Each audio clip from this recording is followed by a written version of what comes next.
Batik is a craft that has high artistic value and has become part of Indonesian culture, especially Java, which is the ancestral heritage of Indonesia since time immemorial. The history of Batik in Indonesia is related to the development of Majapahit kingdom and the subsequent kingdom. In several records of Batik development is mostly done during the period of Mataram kingdom, then on the kingdom of Solo and Yogyakarta.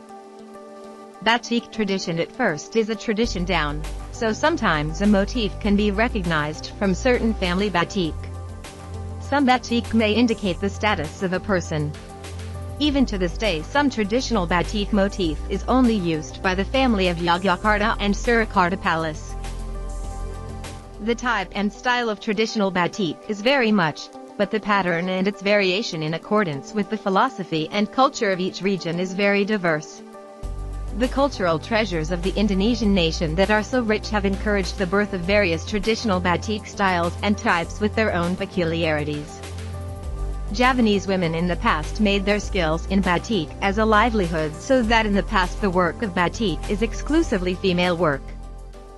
Since industrialization and globalization, which introduced the technique of automation, new types of batik emerged known as batik cap or batik print, while traditional batik produced by handwriting using canting and night is called batik. So according to technique, batik tulis is a cloth decorated with texture and batik style by hand. Making this type of batik takes approximately 2 to 3 months.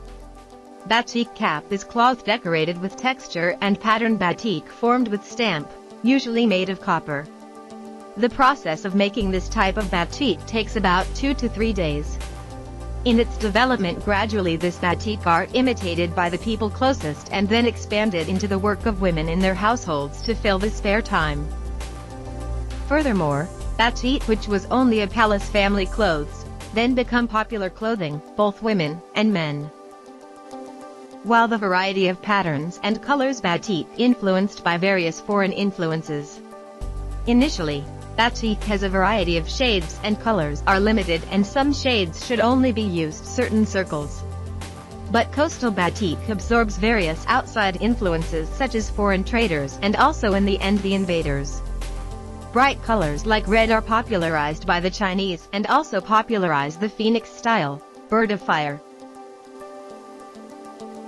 The colonies of Europe were also interested in batik and the result was a previously unknown flower pattern, like tulips, and also objects brought by colonizers such as buildings or horse-drawn cars as well as their favorite colors such as blue. But traditional batik still retains its style and is still used in traditional ceremonies because usually each style has its own symbols. In the beginning batik clothes are often worn on the official event to replace the suit. But in its development during the New Order period batik clothes are also used as official clothing school students and civil servants, batik corpri, who use batik uniforms on Friday. The next development of batik began to shift into everyday clothes mainly used by women. Until finally every employee must wear batik on every Friday. Here is a glimpse in Pormesai about batik Indonesian made by hand and makeshift equipment. Batik Indonesia is very popular fabric Indonesian society. Batik cloth is a lot of made clothes and also a suit for school clothes and office employees.